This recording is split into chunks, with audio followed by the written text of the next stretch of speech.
Okay, so this is part two of managing rejection sensitive dysphoria when you're neurodivergent in relationships with other neurodivergent people from my perspective as an autistic person.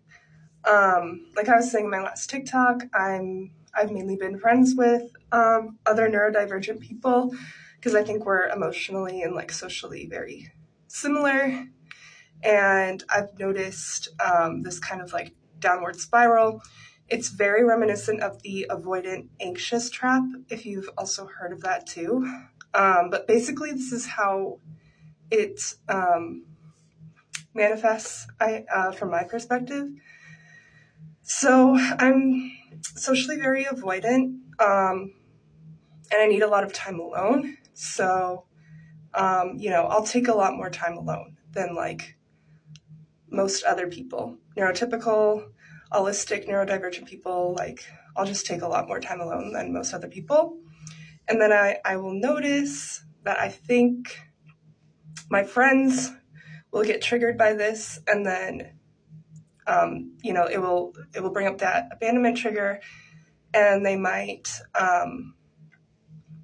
criticize me in response, or insult me in response, or pull away in response. And then that will trigger like my rejection sensitivity and my abandonment issues.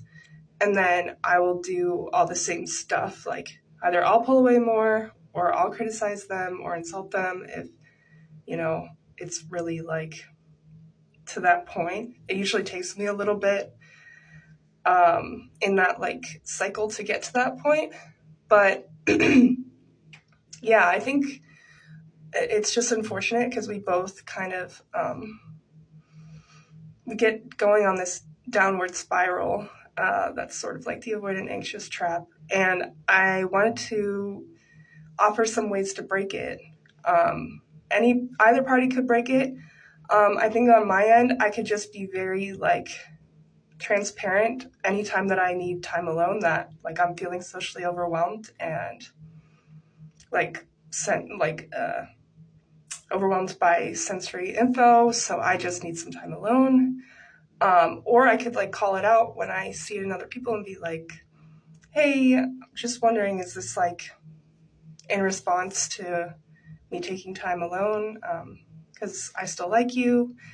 And then I think on their end, they could either take accountability for like their triggers, or just say, hey, I'm feeling rejected, like feeling insecure, could you help?